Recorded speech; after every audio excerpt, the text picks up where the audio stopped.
All right, everyone. I'm really happy to welcome Sienna Wells here onto the channel to talk about something really close to my heart, actually, as a calligrapher and as someone who's taught paleography and has worked with medieval manuscripts and in an informal setting. But I'm really happy to talk to you, Sienna. Welcome. Thank you for taking the time to come chat with me about the world of collecting and dealing in medieval manuscripts.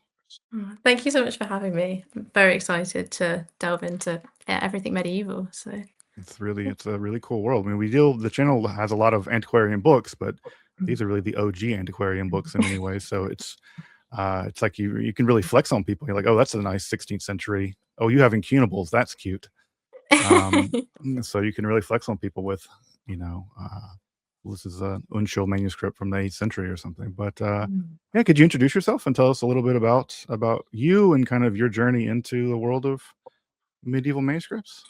yeah, so I'm a medieval manuscript dealer and historian, and I mainly specialize in manuscripts produced in medieval Europe within a Christian context. And I work for Tom W. Ayling, which is a bookshop based in the south of Oxfordshire in England. And I run the medieval and Renaissance manuscript department. And I've been working in the antiquarian book trade since the winter of 2024. And my kind of journey into the trade wasn't very linear, but it was quite exciting because I got to try lots of different things. But I guess I started with studying English literature and creative writing in Brighton for my undergraduate, but I did a module in the history of art with literature, and that completely shifted my focus away from writing to look at the pre-Raphaelite Brotherhood's interpretation of witches. Hmm. And that kind of direction change prompted me to go and study history of art for my master's, and I was doing it part-time at the University of Bristol. And I was working in some museums and in an art gallery and volunteering. And I was just doing like lots of different roles. Like I was a duty manager. I worked in art camps, curatorial and archive. And I really thought maybe curating was going to be the direction that I wanted to go in. So every hour that I wasn't at uni, I was at work and just trying to break into the industry. But one of my lecturers at the time during my MA made this like passing comment about Nicholas Rolland's books, and he was the chancellor for Philip the Good in the 15th century. And I'd never come across medieval books at all. And I didn't really know anything about book history, but I love to read. And when I got home, I just started looking at some books.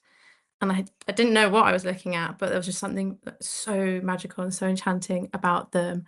And it kind of changed my life. It kind of became this a full-blown obsession, which kind of prompted me to want to specialize in them. So I just had to learn every single thing I possibly could about medieval books just to begin to understand how to produce a dissertation on them. So I was looking at imagery, structure, Latin, paleography, and how they were made.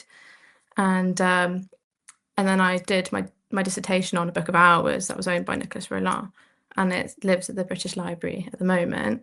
But once I finished uni, I wasn't really sure kind of how to work with medieval books, and the different roles I was doing wasn't that sustainable for the long term. And I'd curated some shows and displays, and I just realised that wasn't quite the thing for me because the medieval world was just it was driving me. So I started working in the auction trade within jewellery and silver, and they opened up a book department. So I asked to catalogue some books in my spare time, which was interesting. But again, my heart was just still being pulled back further. So I saw an advert for an antiquarian book fair, which is local to me. And I went and I spoke to some booksellers, including my now manager, Tom. And he was really impressed with my skills and my background. And I started helping him at some book fairs in the autumn.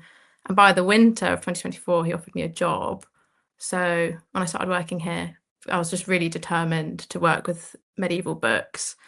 So I set up the department on my own, and I just put everything I had into it and started to pull together items for my first ever catalogue called Saints and Sinners, which came out last year. So I've just been like growing it ever since. It's been very fun. It's really amazing. I mean, it's always great to hear people's stories about how they get into the book trade or the manuscript trade, because with the exception of some people who live in these like dynastic book dealers who've been selling books for 150 years, it's always an interesting story. No one comes at it from the same from the same thing. It's like you said, it's very nonlinear, so it's always interesting to hear that story. So I guess the first question I want to ask is maybe the most natural question for someone who, you deal in books. Obviously, you want people to buy them. For people who want to get into the world of collecting specifically medieval manuscripts, this is a really intimidating world because the prices can run from not terribly much to millions of dollars. And so if you were to give someone advice about how to get into the book trade, or not in the book trade, but into collecting medieval manuscripts, how would you suggest they go about doing that? Definitely by speaking to a bookseller who specializes in the material. So people like myself, and I know other colleagues in the trade, are just so willing to help and talk to people, because it can feel really overwhelming because of the amount of material, and also they look very different to books we have now. They're written in Latin, they're on parchment, not paper, and I think if you speak to a bookseller, they can show you all the different elements and to take away this kind of fear around them, and perhaps show you some examples which are within a certain budget or of particular interest. You might be more interested in the writing, so you might want a manuscript that's purely text, or you might be more interested in like pictures and illuminations, so you can get leaves or books that have got these different items within them. And I think when you talk to booksellers, we can start to kind of unpick different things that you might be interested in that you might not necessarily know about. And there's fragments that have lived in bindings. There's so many different elements of medieval manuscripts, and I think booksellers, we're able to kind of we really want to help and to take away this kind of wall that's there with them. And and also book fair is another great place to go, like a local antiquarian book fair. You can walk in and you can see manuscripts in person. You can hold them and talk to the bookseller, and they can describe it to you. So I think that's quite like a special way of interacting with them in person, or going to a bookshop, an antiquarian bookshop that maybe has manuscripts. It's when you see them in person, you start to kind of learn about the small little things that make them who they are and what they are. It kind of takes away this abstract nature that surrounds them. But yeah, I think booksellers are the way to start collecting, because we love to help people and talk to people about them. So yeah. And what are some of the kinds of, we can think of the genres of things that survive that are on the market. So what are some of the kinds of things that a person who might want to start collecting, what are some of the kinds of documents that do survive? There's a huge range, but what are some of the ones that you see most typically? Like you say, there is like a really wide range of medieval manuscripts, but in terms of what you see the most, religious books are definitely up there.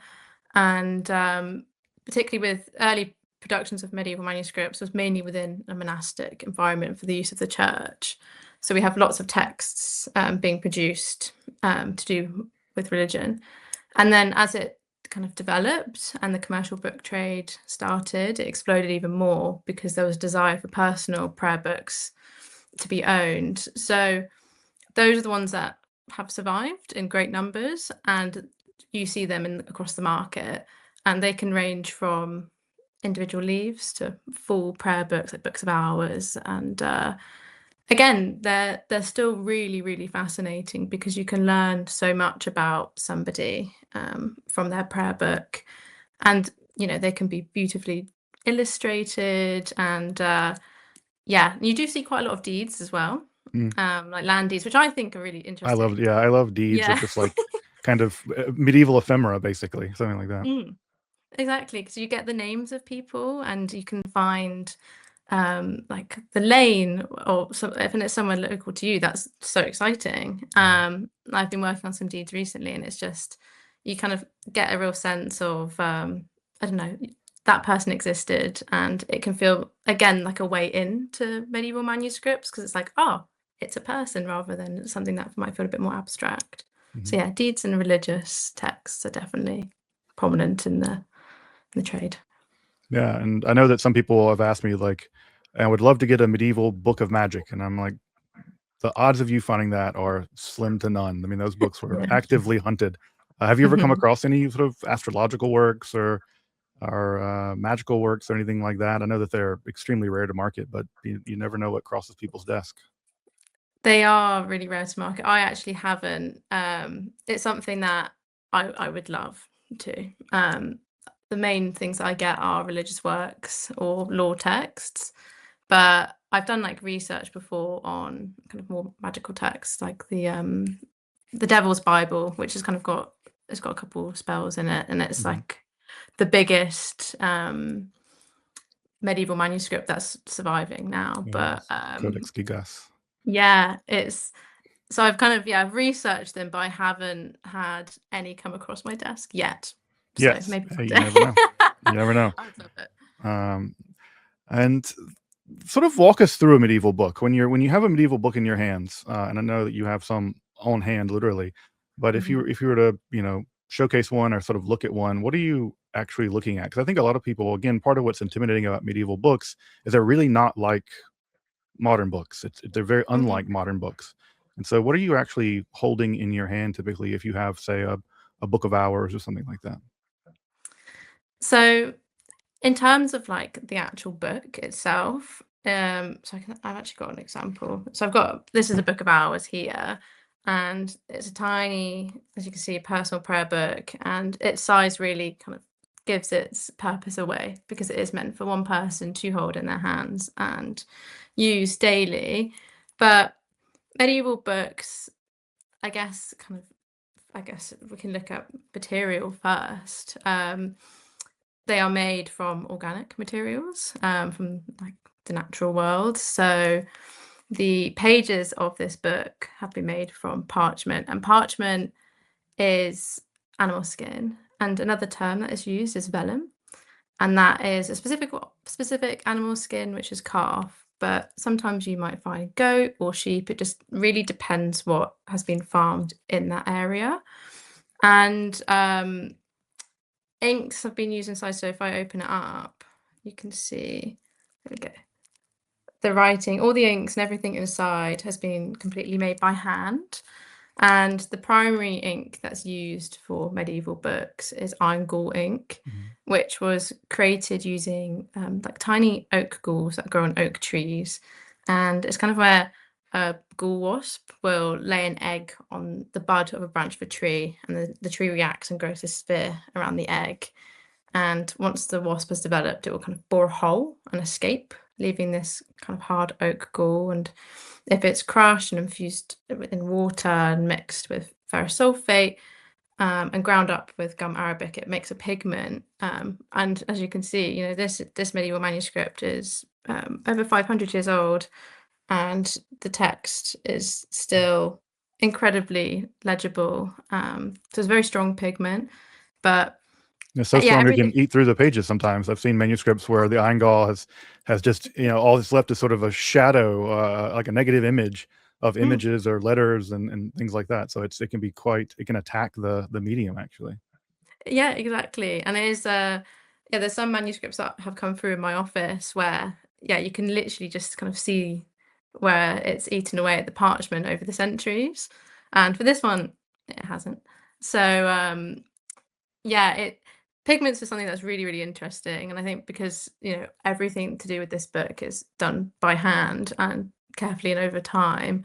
And one of my favorite pigments of all time is made from lichen, which is like Mm. a kind of algae fungus that grows on trees, and it's like soaked in an ammonia, so often urine, and it would create orchil. And I don't know why, but I just really like it. That's my favorite pigment. It is an interesting thing. I've thought the same thing that you think about the Gospel at Lindisfarne or the Book of Kells that have these Mhm. lichen um, pigments that what you're looking at is fungus and urine. And Yeah, it's a beautiful purple, when it's all said and done. But we don't think about sort of the end of the journey toward this extreme beauty begins in basically urine and fungus. And so it's yeah. just one of these funny things that how these books end up. It's just it's a sort of a miracle of chemistry that they figured this stuff out. Well, that's the thing, and I think that also kind of makes them seem I don't know, less scary. It's just like, oh, Mm, this is just being a product of science. A mhm, lot of it is science, and how these books were made. The process is quite long, and sometimes lots of people were involved. So it's just yeah, there's something about medieval books. It's one thing that I always think about when I'm holding them is there's so many people that have come into contact, or maybe not that many. And when you're holding or interacting with a medieval book, I always describe it as like you're reaching your hand through time and you're holding the hands of everyone that has come into contact with that book, whether mm, they created it. You know, these people lived lives just like us. They made mistakes just like us.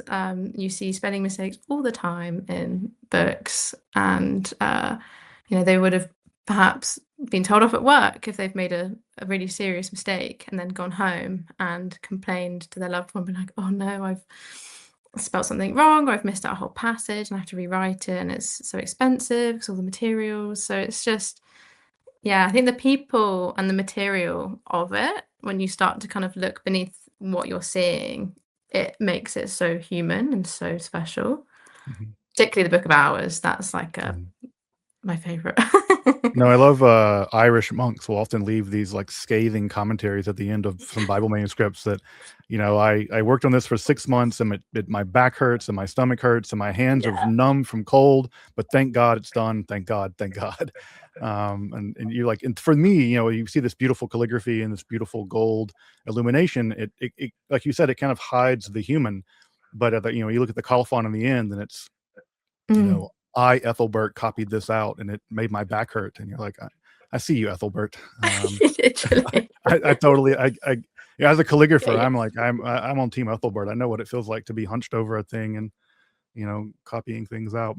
Um, I've always wanted to try it. I feel like that's my next mission, or yeah, hobby. I just really want to give it a go, and we'll do some illumination just to yeah, to see exactly what it's like, because like you say, I think it's like in the Book of Kells, the scribes were complaining about being cold and when is this over? And um I don't know, there's something quite funny about intention. It's like, oh, I don't think they imagined people, like thousands of people viewing their complaints. no, it was And in the middle of, they were living on an island in the middle of yeah. nowhere, and it was being made for their community. They had no idea it would end up, and like you said, in these huge exhibitions. So one of the interesting things I think about a medieval book is that it's sort of the result of like a team sport. There's a lot of people that go into making this book happen. So kind of walk us through the various, I guess, jobs or tasks that have to go into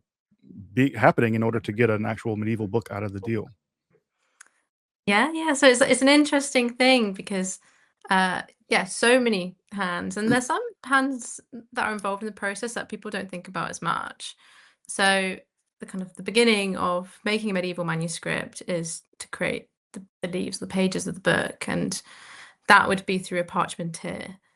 And they would be working with animal skins, and that kind of involved multiple different stages, from washing the skins and soaking them in like a lime solution, and going through this kind of process of rinsing, scraping, stretching, drying.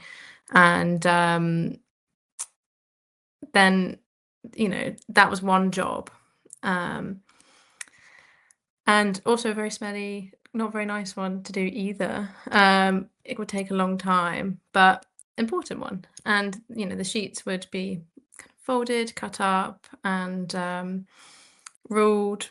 And then you have your scribe. Your scribe would be writing the text of the medieval manuscript. And sometimes for some medieval manuscripts, there are multiple scribes at work, and sometimes it's one. And they would be working. It's interesting because like the kind of the idea of a medieval scriptorium is one that feels like quite, I don't know, somewhat like romantic in a way, about lots of scribes are working together and like candlelight. But actually we don't really know what a medieval scriptorium looked like, and because we've got lots of pictorial depictions of scribes working on their own rather than in groups. But a scribe would be copying out these texts, which could take a long time. And again, when you're copying out Latin, it's not your first language, and you'd be concentrating, getting it to fit in these ruled lines, and sometimes things would go wrong, and that's why you'd see spelling mistakes, or if a scribe is new to the job, they might be starting out and miss out chunks of texts. But a scribe is one job, and sometimes the scribe might do a bit of illumination. But again, you might have illuminators, particularly with big books that are highly decorated. Jobs were really broken up and divided, and even with the illuminations, someone might be doing a particular thing.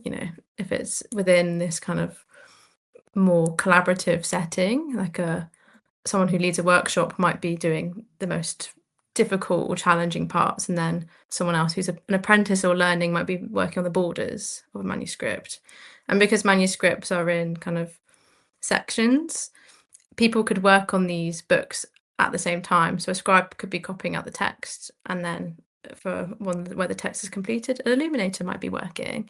Mhm. So it's like once the medieval manuscript kind of world was in this kind of commercial setting, it was pretty like they had it quite well. They could produce them, and then you'd have your bookbinders who would be taking them and putting them in bindings, and your booksellers, and or people coordinating as well.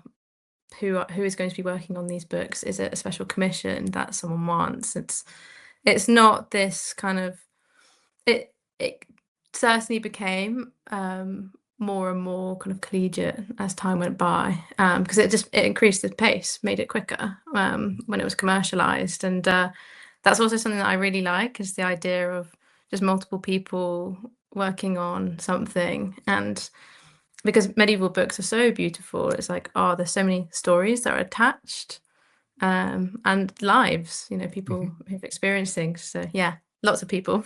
Yeah, no, I think this is a thing that people often don't see, is there's 12 different jobs or something that go into producing one book. And so it is really, and even on a single text, I think of like the Beowulf manuscript.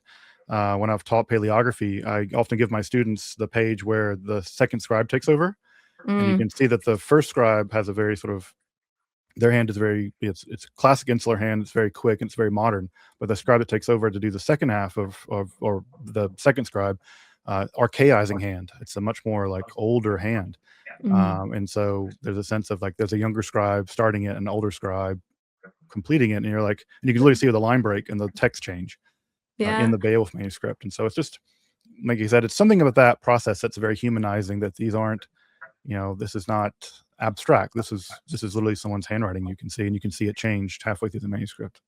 And sometimes it's with books that might have have taken a long time to produce. You can sometimes see someone's handwriting just get better.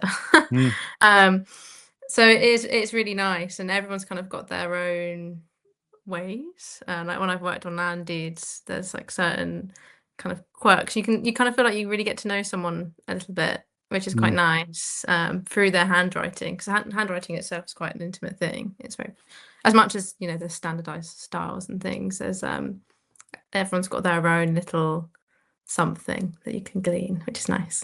Yeah, that is. I think that's also a thing I like about the Latinity of this time period too, is that, like you said, no one's first language is Latin, and so when they don't know a word, they just will like make up words, which is one of my favorite things to see, like just like a German word with like a a nominative plural ending. I'm like, whoever Hans copying this out just didn't know Latin, and so they just made up a word. So it's a funny kind of or they didn't know how the grammar works. They just throw a bunch of like particles at the thing, and you're like, what does this even say? So, There's something very human about it, and I think again that's a way to kind of make these objects feel more relatable, because it is, when I was looking at land deeds, there were English words that were thrown in there, and it was like being changed to trying to fit in with the sentence, and it was like, that's not the right word, but that's fine. It's I think it's something quite nice about it, because oh yeah, people were sitting there going, oh no, I'm not sure what to do, I'm just gonna put something in and it'll be Yeah. fine. No, it's a very human thing, to see, Mhm. corrections, or, literally in the Middle Ages, right, when they need to make a correction, they take a razor and just cut Mhm. out, scrape off the word and, Start put a again. correction in. Yeah, do it again.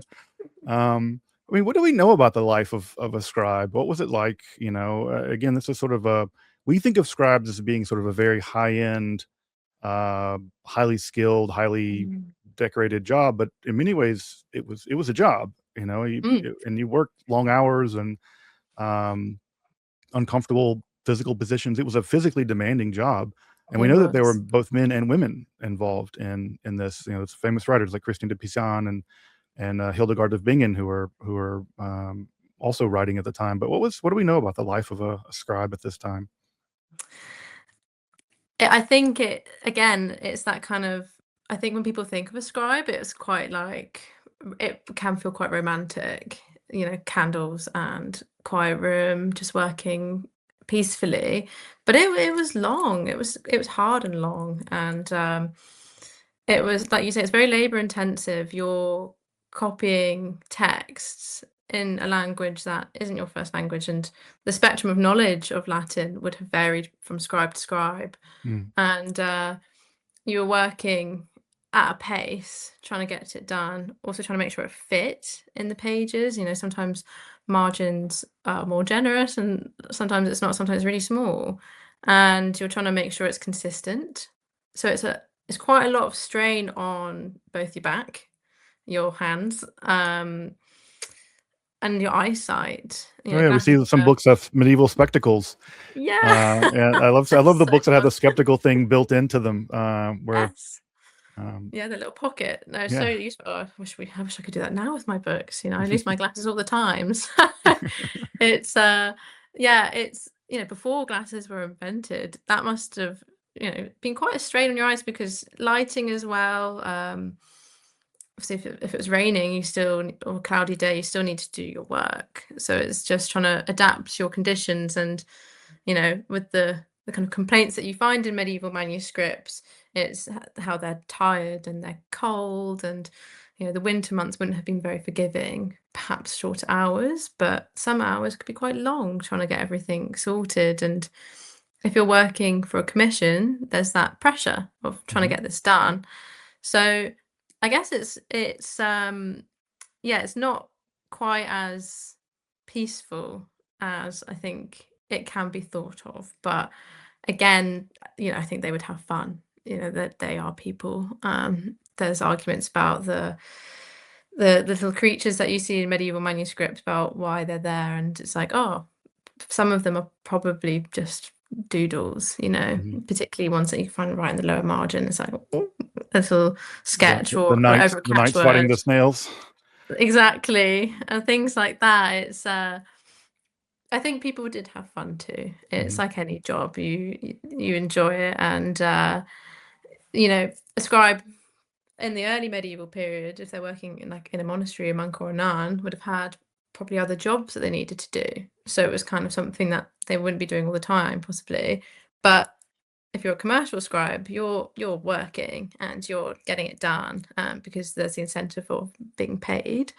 And because I think for the most part they're paid by the job rather than by the hour. So mm. you want to get it done. And yeah, I think it is interesting kind of thinking about the lives of scribes and illuminators. And I think, yeah, difficult work but fun sometimes. It's interesting to think about it because in my tradition, the Jewish tradition, and we still there's still obligations to copy out things by hand, and so mezuzahs and Torah scrolls have to be copied out by hand. And so Mm, I know people who've copied out entire Torahs. It takes 3 years.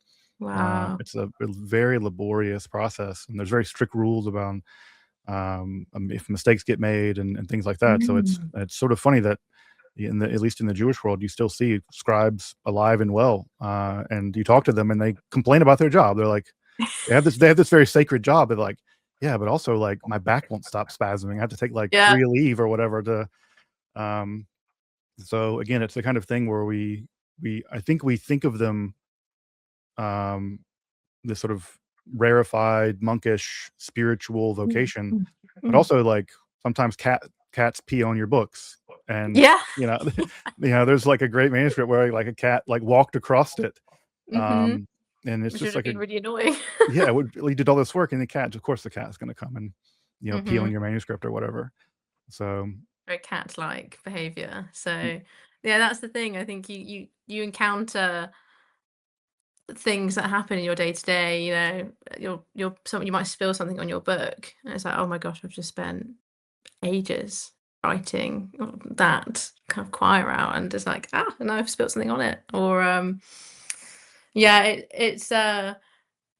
it's something that I quite like to think about. It's something that I'm really interested in. It's about the people behind mhm, manuscripts, because again, that's just like that's the way in. I think it makes them really, really fun, and also it can be quite sad sometimes when you see how people interact with books. You can get a lot of like about people's grief and hopes mhm. and fears.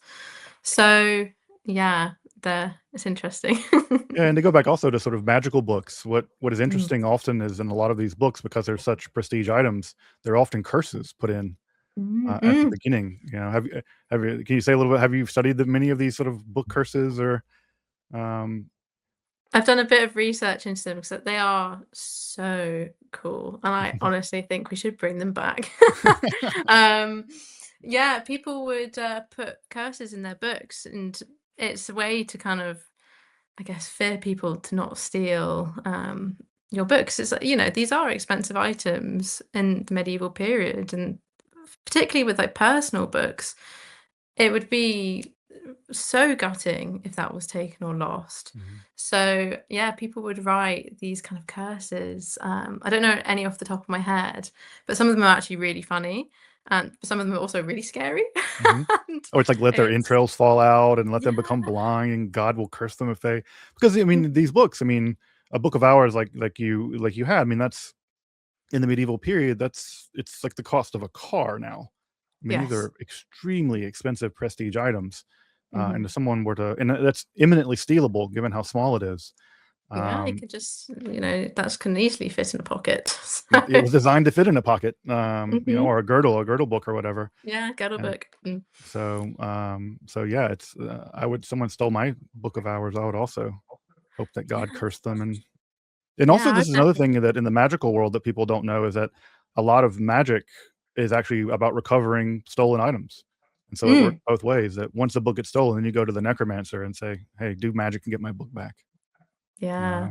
So is there any particular book that you've come across, or item, or a deed or whatever that you've just found to be like, I don't know, especially entertaining or interesting, or to give you some kind of unique insight? Is there like a specific story that jumped out Mhm. from your work so far? Definitely the Book of Hours, this one that I have. It's just it's small, but it's got so many stories within it. And there's one in particular to do with a section of prayer, which is designed to be prayed at for the night before a funeral, so the Office of the Dead. And it's what's really special about this one is it has lots of signs of use. So that's something I'm really, really interested in, is like Mm, how do people interact with their books? Because I think a book is ultimately like a window into someone's soul and their hopes, fears. And with this one, show it around to see. Hopefully, I don't know if it will come up, but there's a funeral scene, and that opens the office, and in it, there's two priests that have been rubbed away. It's that the pigment has been smeared upwards, and it's very common, even like now, people will interact with their books physically. And when I look at this, it's such a kind of, because of the nature of what this prayer cycle is, it's mhm, to do with death and fear and hope as well, that your loved one or perhaps your future self will pass through death and purgatory quicker. And the idea of someone sitting there, particularly with the size of this book and holding it in their hands and rubbing it, perhaps in a moment of grief, and whether it was like a significant one death or lots of death that they experienced in their lifetime, there's just something so relatable and understandable about grief and death. It's something that affects us all. And when I saw this, it just really, really hit me, because a lot of the other miniatures don't have the same marking. This one is the one that has really been rubbed so significantly that their faces and their bodies have like pretty much completely gone. And it just, yeah, it really broke my heart, because I was like, oh, I'm holding someone's kind of like their heart in a way. So I think that's what's really special about books.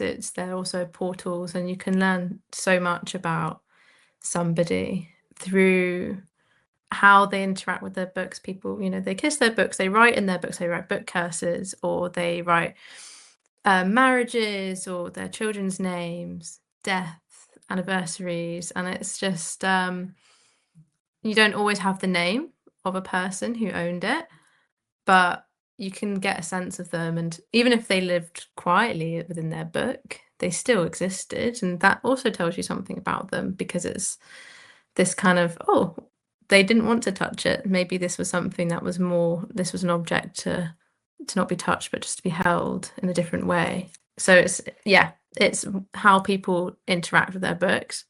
So fascinating. And this one is, I think, so it was the first book of hours I catalogued as a bookseller. I specialise in books of hours, and commercially working on this, it was such an honour to go through it and find those small stories that can easily, people might just like go through and not notice, but it's just looking beyond the pigment and what's below the surface. And in this case, the pigment is visible, the parchment is visible underneath the pigment because it's been rubbed. But there's also a fingerprint in here later on in the book, and it's like, oh, who's that? There's a bit of a forensic kind of analysis that one has to do of these. And maybe for folks who don't know, maybe you could say a little bit of what a book of hours is, and how they're cataloged. I mean, books of hours talk. When I read catalog descriptions of books of hours, like it's like a very particular kind of, it's of this issue of this, and it's a what. Maybe say a little bit about books of hours and what they were, because they're not a thing anymore, really, are they? Do pious people still have them in the same way? Find, books of hours, like sometimes people, they're printed now, and people can collect later printed versions. They can be quite complicated books because of the personalization that you can find in them. But there's like certain standard things that you expect.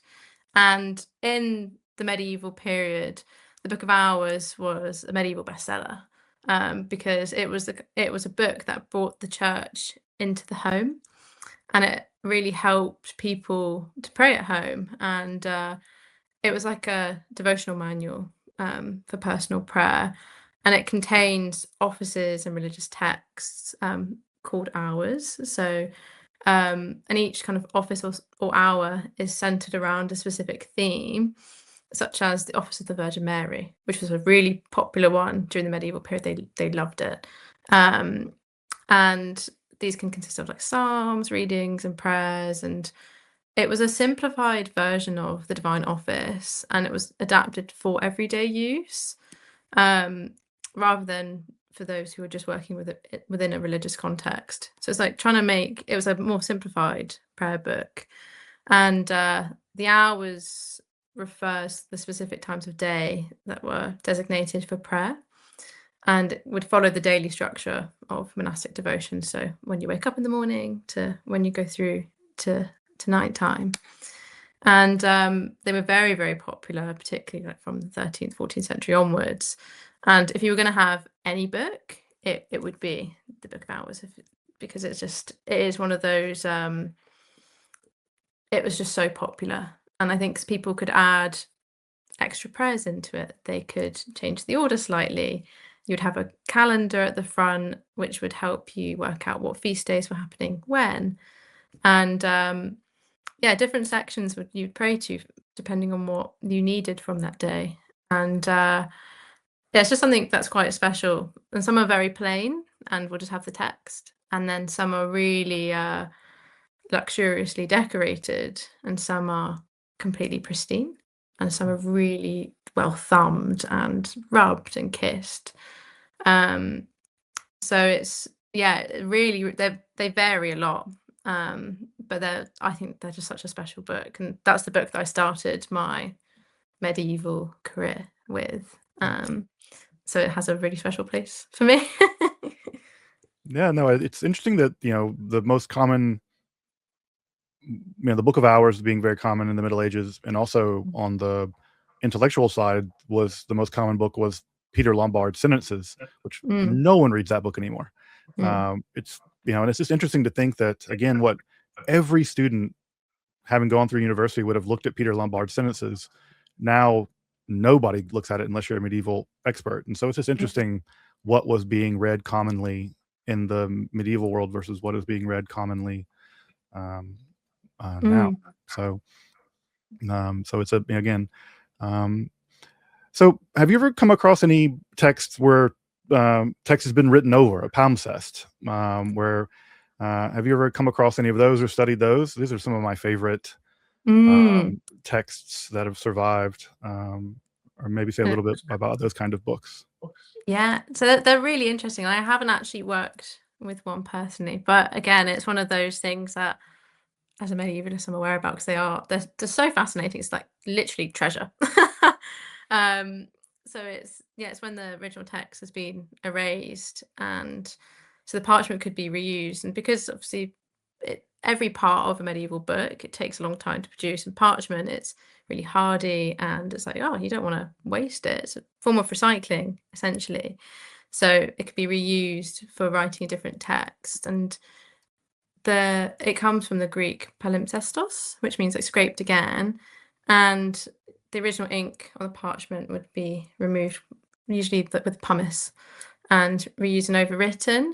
And sometimes the erasure isn't always that complete, and you can glean a bit of the undertext using techniques like multispectral imaging, which is, again, I love the crossover between science and manuscripts. It's so fascinating. You can learn so much. But yeah, they're really important because they can help us identify texts that we might not be aware of, or providing like the evolution of texts, how they might have changed, earlier versions of them, and how they've moved through time.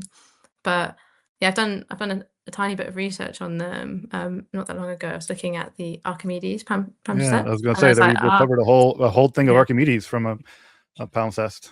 Mm-hmm. And It's then, of just, course, the big exciting news recently in the book world or the manuscript world is the recovery of entire chunks from some of the Herculaneum scrolls, which is yeah, just like breathtaking. That it's so exciting what we can do now, like with technology. And yeah, it's just so fascinating to kind of understand and find more. There's just something about like texts that have been like recycled or like damaged, and then you can unpick things. I find it really, yeah, fascinating. Like binding waste. That's yeah, I another can say really. that. I was going to say this is all the rage now is binding waste. Everyone like it's like everyone's like binding waste is all the rage, which also seems like an interesting way to get into book collecting because they're often fragmentary and so they're not as expensive, but you can just Mhm. get a random chunk of Thomas Aquinas or something that's Yeah. just used as. So say what binder's waste is, just so that us nerds we know about this in the book trade. But what is binder's waste? So binding waste, again, it's another form of recycling, and it's where, if a book, perhaps it was damaged or the text was outdated, um, it would kind of die and then be reborn into something else.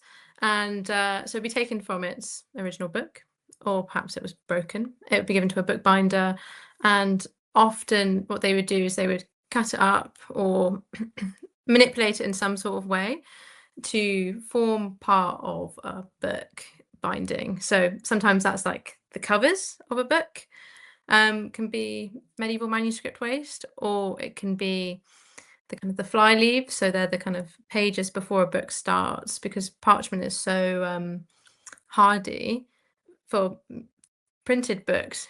The parchment will protect it, which is it's crazy to think like, oh, this like medieval manuscript is protecting a much later Hmm. printed book, and it does a great job. Or sometimes you see them. This is my favorite, is when you're looking at a book and you're like, oh, and you just see something in the spine Mm. where there's a crack, and it's like, oh, there's a medieval manuscript in there. And it's trying to peek through the cracks and see them, and it's because it's, you know, bindings are often really fragile, and manuscripts are, so they're resilient, they're pretty tough, Yeah, it's so leather. they I would use mean, it. people Yeah. made armor out of leather. I mean, you can Hmm. it's just book armor. I was looking behind me Exactly. to see if I have I have over there, but I have an antiphonal binding, which is a book that's been rebound in a big parchment sheet of music. Because Wow. these parchment Yeah. sheets of music were massive, and so Mm. they often I have one over there, but I don't want to go get it. But one of my favorite piece of binding waste that I've seen is Mm. it was just a random book. It was, you know, I forget what exactly it was. Maybe like Galen or something, medical Mm. text. But the binding waste was was a, a Jewish marriage contract. Mm. And so they apparently someone had just like taken this marriage contract, and I don't know what happened. I guess I guess Wow. the marriage fell apart or they were dead. I don't know. Yeah. And nothing's going to waste. I mean, like you said, this is very parchment's expensive, and Mm. you're going to do it. But yeah, the um, I have a couple of books here where you can see where the spine has failed, and when I got the book in for conservation where the spines failed, I was like, I want you to conserve around the holes so that you can still see through Yeah. to the waste. My favorite example of that actually is when the Nag Hammadi library was discovered in Egypt. They took Mm. apart the codices to you know, put the papyrus between glass plates, and when they took the covers apart, inside of the covers was old binding waste, Mm. papyrus binding waste, and it Yeah. just so happened that there was a receipt with a date on it. And so we Yeah, like yeah, yeah. you're like, ah, now we have, you know, a general idea that you know, the books can't be any different than that date on that receipt for that one. Yeah. So it can be very revelatory. No, Um, it's so exciting. I just, yeah, and I think it's also a really great way for people to start collecting. mm, It's you know, fragments can be like teeny weeny to like quite substantial. You know, you can still get like three leaves still attached together, or you can get a singular leaf, or, you know, tiny bits that's been revived from a binding. And I think some of my favorite ones I've seen is when they've been used as a book binding, and then it's at some point the book has been taken away, and you can see bits of writing on it and bits where it's been scraped, and or library marks, and it's just, it's such a fascinating way for someone to start, because again the price points can be on the more affordable side, mhm, and they're so fascinating, the texts, you know. um you learn so much, and again you can see sometimes something about a scribe, you know, yeah. are there kind of little annotations within it, or, you know, what text is this, and if you're buying from a bookseller, they'll be able to tell you what text it is, and glean some more information about it. And there's just something very mysterious about them. Or, you know, if you buy a book and it's got binding waste in it, it's just I get so excited by it. It's really fun, No, especially if you're not expecting it. It's like, I've bought one of those, you know, the things that the dentists use to look at your teeth, the mirror to like mm-mm. stick down Yeah, into the spine, so I can kind of look and see what's in there. yeah, Um, yeah. and also, I think, and other people don't. I think many people, and I was thinking about the Book of Hours that you have. Many people, I think, when they imagine medieval books, they've mostly seen them from television, and in Mm. television, they're great, big, giant, you know, books. But I think, like the one that you have, most medieval books are really small, and the handwriting Mm. is often very small. Small. Um, Yeah. so I think that's, you know, again, like you really have to that book there. You really have to have it close, I think, Yeah, I have to to wear read my it. glasses. When I was cataloging it out, yeah, I needed, because it's small. So Mhm, um to be able to see the text, I need glasses to read it. But like you say, you know, some manuscripts are huge, mhm, and it kind of again gives a bit of an indication of what was that being used for? Was it for communal groups? You know, these big antiphonal leaves in churches for singing. They might be really big, so then lots of people can see them. But then a personal prayer book might be really small because you want to hold it in your hands and it's just for you. mhm. So it's it can really vary. So it's quite nice. And we think of this world, with monks and professional scribes as largely a man's world. But one of the things that's emerging is that there's so much more going on with the ladies. Lady scribes, lady writers. That we have great images of Christine de Pizan sort of working at her desk. I think she's one of the first. She's one of the first lady novelists of the time period to really make her living Yeah. as a novelist. So maybe say a little about, because one of the things I'm really excited about what you do is it's really great to see such like increasing diversity in the book trade, where it's I think I was sort of joking off camera that it used to be a world of like just guys in tweed, and it's still a lot of guys in tweed, but it's getting more diverse. There's the younger people, there's women, there's all kinds. It's great in that way. But I think that the medieval world was actually a lot more diverse when it came to book production than we typically imagine. And Yeah. I know that's an interest that you have as well, and I'd love to hear some thoughts about Yeah. sort of that diversity, medieval diversity.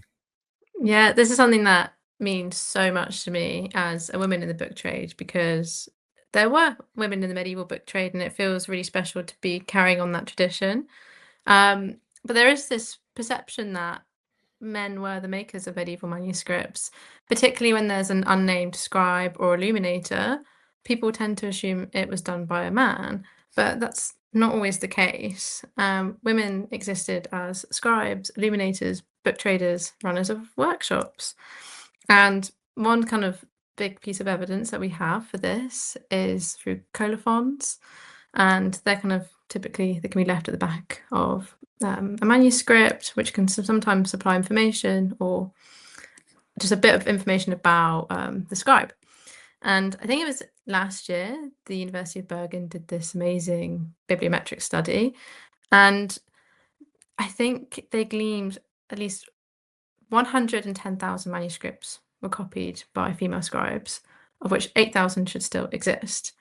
And we know the names of some of these female scribes, like Birgitta. She existed in the 15th century, and she has a lovely colophon where she names herself. And I think at the end, she was kind of critical of her own work. She was saying that she wrote the Psalter, but not as well as she ought to have done. And she says, "Pray for me, a sinner."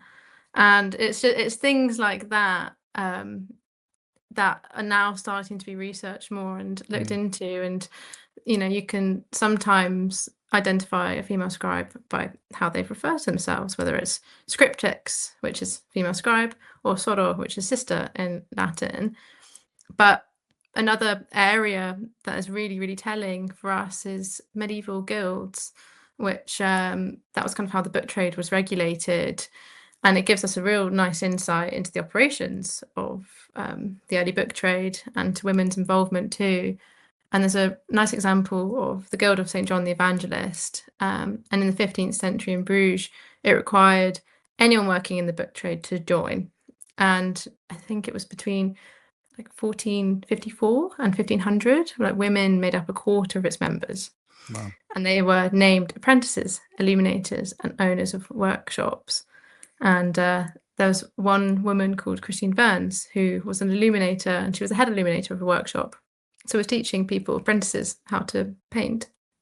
And it's really important that, we start really looking at this history. Just because it's, someone might not be named doesn't mean that they weren't there. And one of my favorite examples is Guda. She was a German nun in the 12th century, and she created the earliest surviving signed self-portrait in Europe.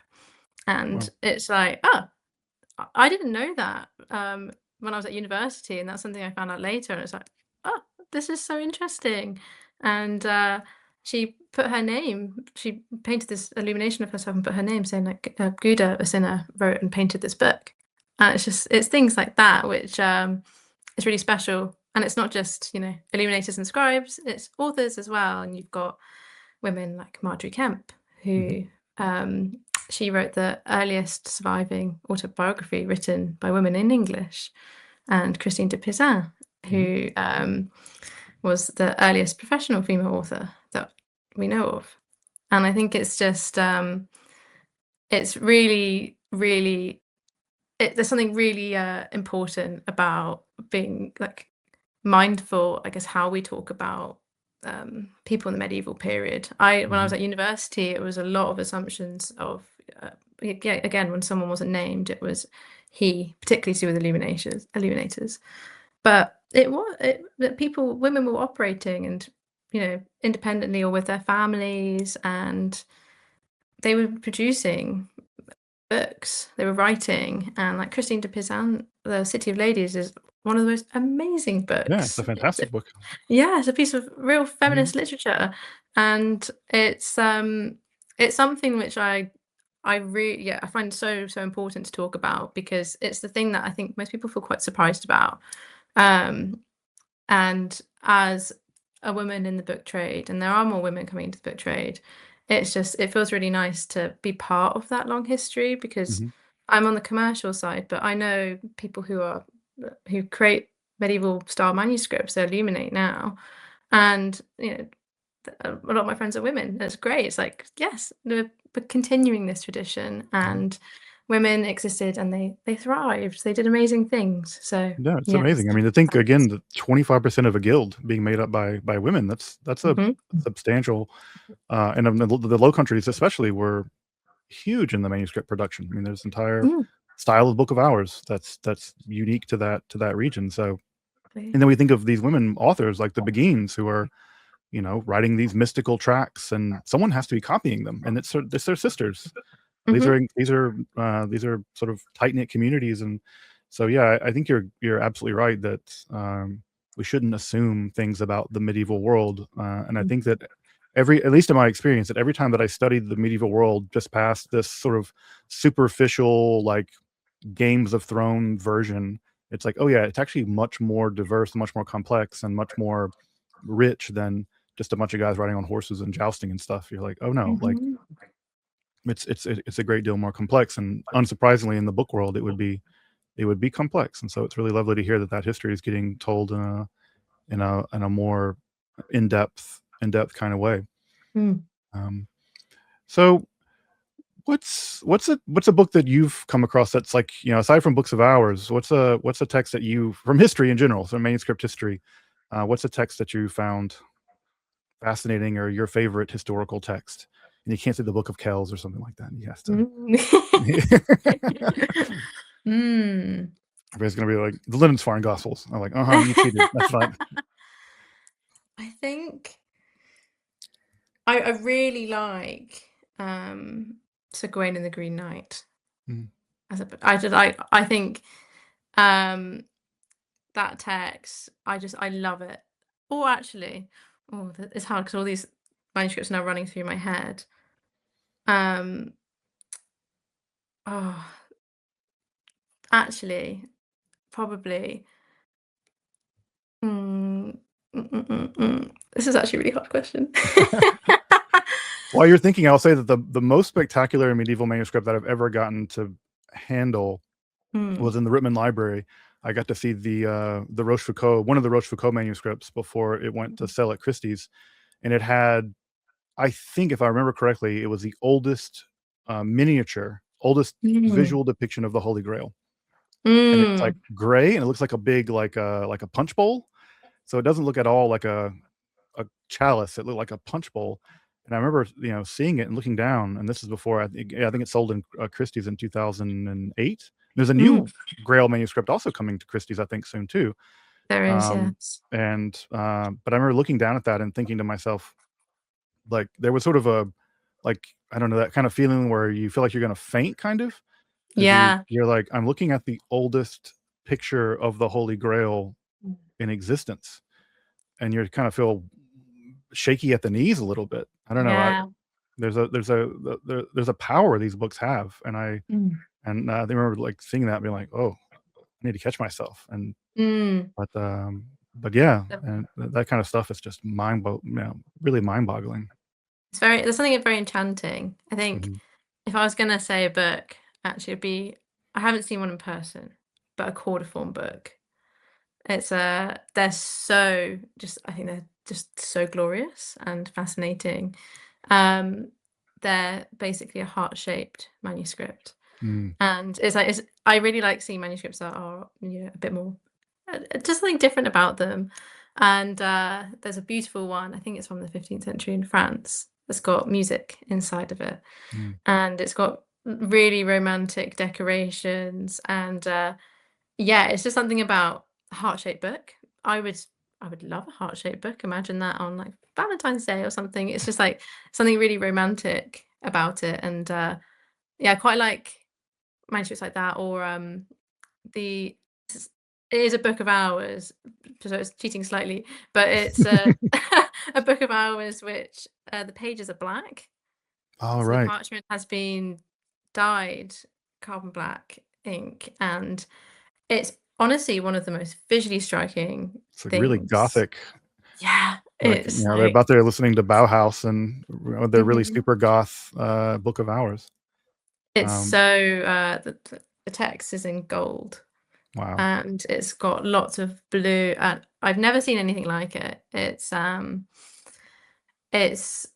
a real treat to look at. And I know obviously it's a book of hours, but it's, And this is another thing too, is that unlike the printing world where things were a lot more uniform, in the mm, manuscript world, you could just dye your whole pages, purple if you wanted to. And there's surviving copies of books, just dyed purple, and they're like written in silver and gold ink.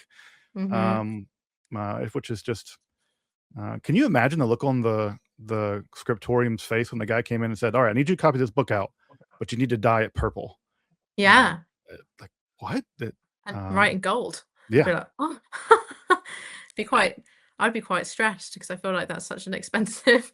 Be like, oh, you really want to make a mistake, and also the pigments that carbon black ink is really not that stable for when people are applying different pigments on top of it. It flakes, so that would be stressful.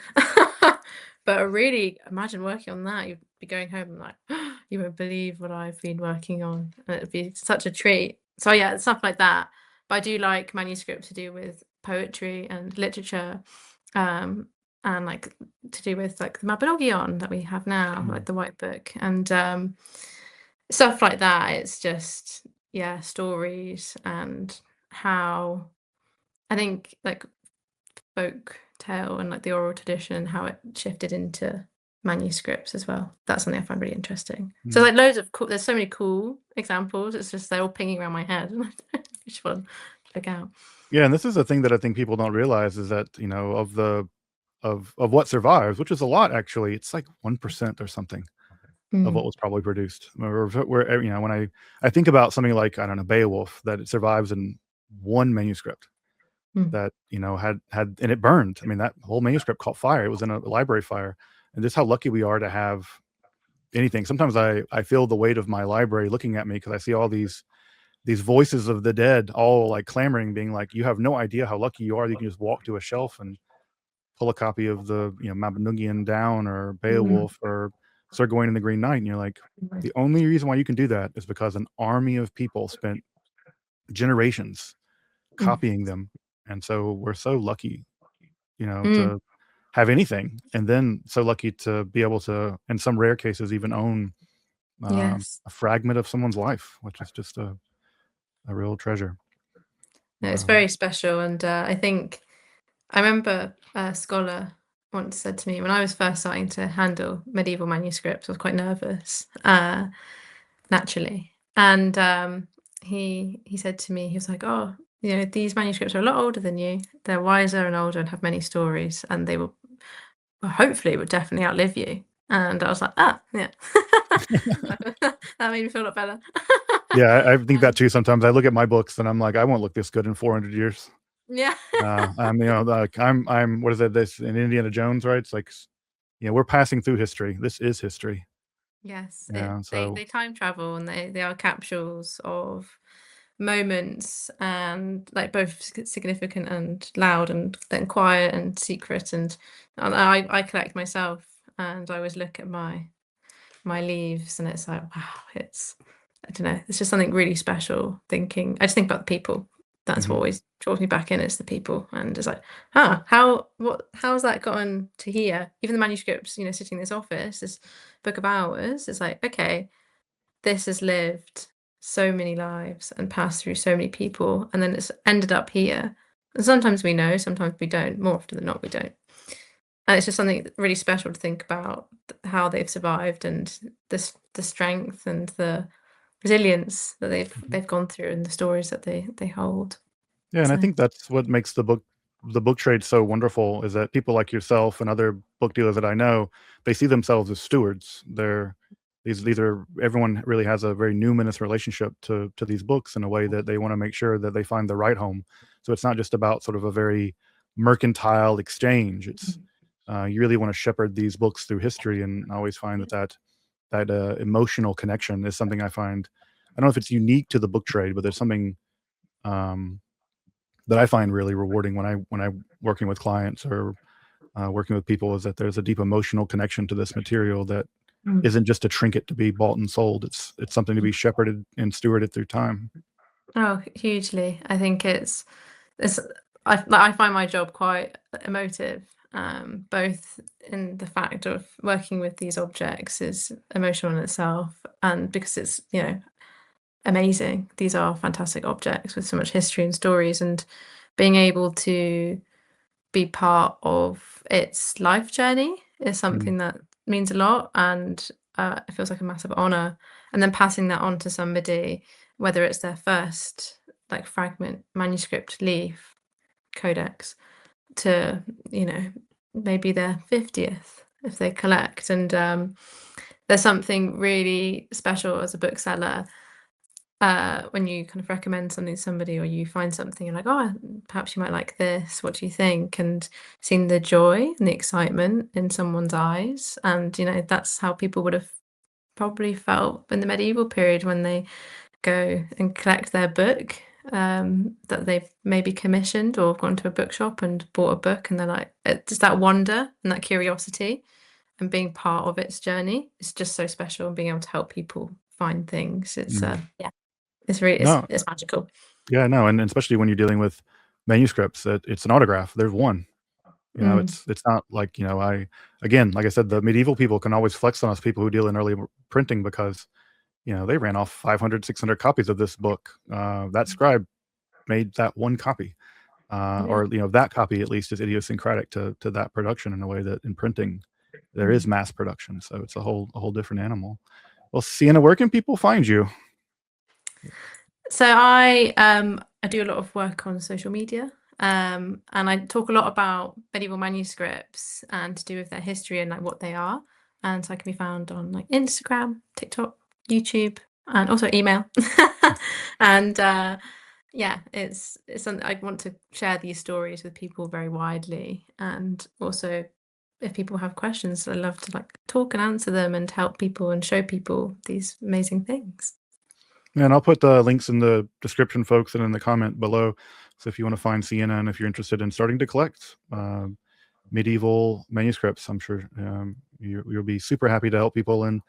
Um, and yeah, I'd love to. Again, I always like to do this work of chatting with other book dealers, just to get people over the hurdle of, it's you can get a leaf of a 15th century manuscript for just a few hundred dollars. It's not extremely expensive, and you're really owning a piece of medieval art. And I think that's just an incredible opportunity. So I'll make sure to leave all your contact information below so that people can find you. Well, thank you, Sienna, for taking the time to come and chat with me, and thank you for doing the work of shepherding these important pieces of history from point A to point B and beyond. Oh, thank you for having me. It's been so nice to delve into the history, and yeah, it's been just lovely to talk. Thank you.